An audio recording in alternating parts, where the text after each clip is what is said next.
whosoever committed sin is the servant of sin, and the servant abideth not where? In the house forever, right? But the Son abideth forever. If the Son therefore shall make you free, ye shall be what? Free indeed.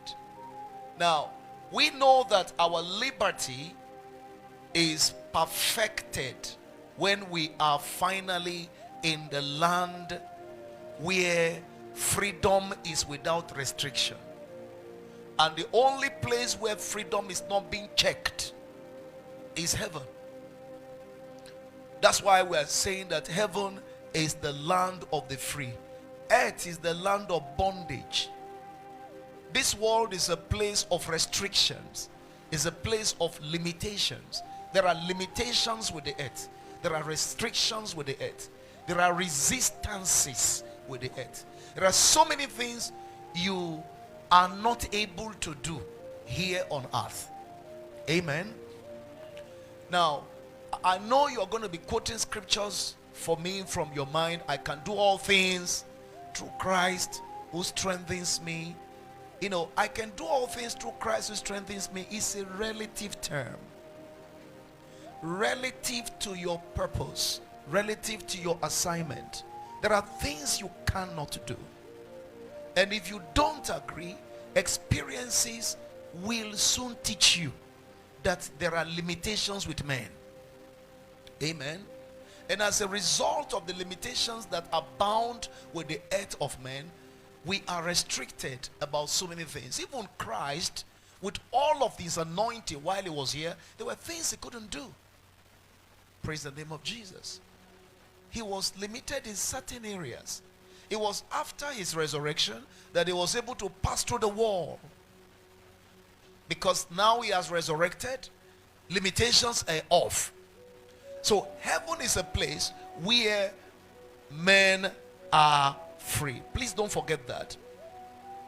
There is no bondage of any sort in heaven. So all who were afflicted here on earth, who were restricted, who were tied down, who were held down, who were held back, who were resisted in one way or the other, and they were able to keep up the fight until they scaled through.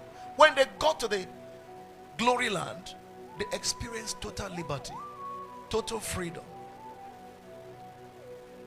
And those days are not too far from us.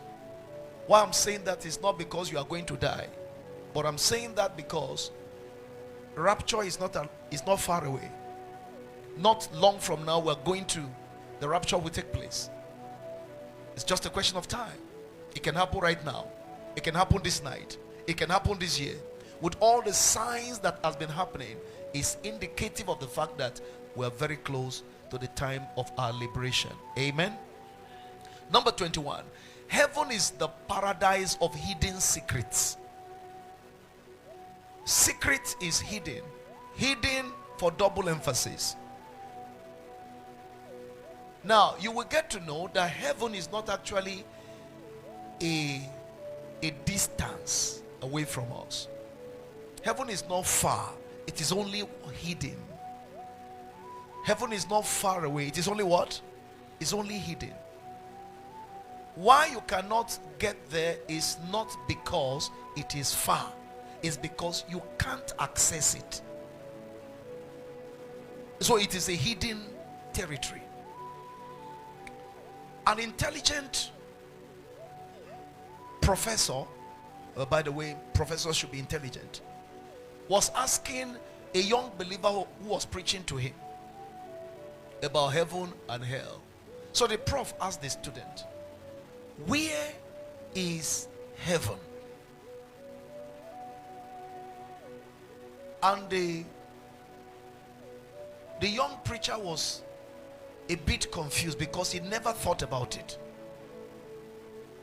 He said, you see now, I see you are confused. You don't even have answer to it. Okay, if you don't know where heaven is, where is hell? At that, the young preacher said, well, sir, with due respect, you will get to know where hell is if you die without Christ.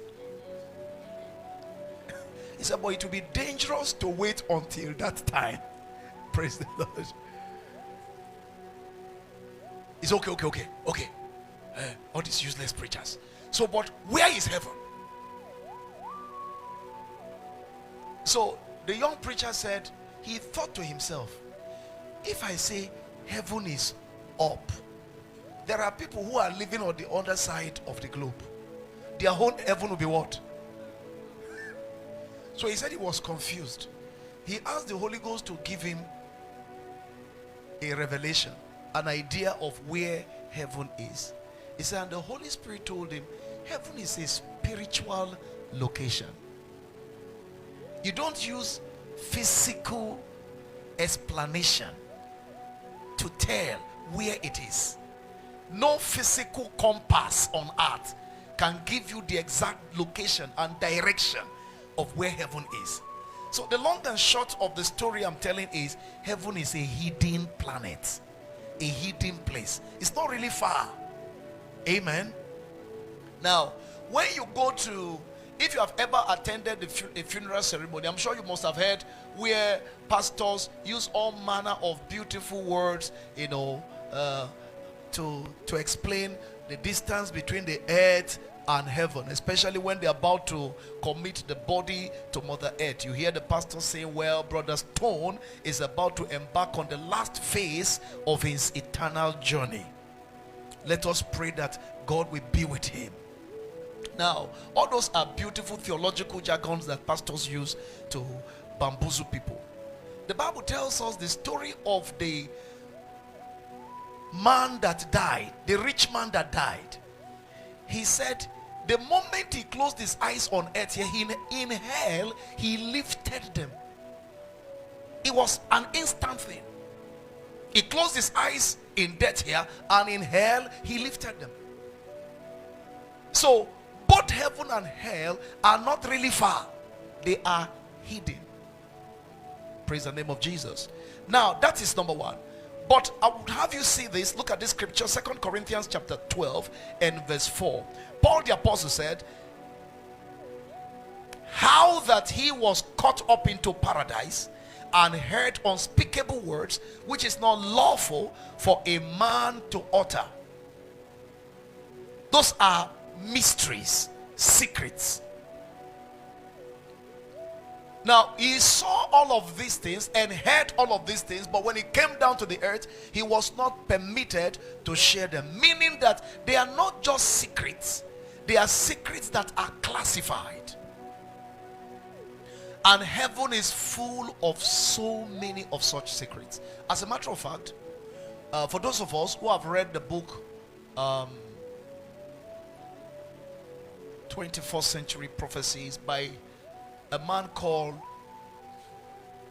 Joyner, he wrote a very powerful revelation about experiences to heaven he had and the experiences that other people had.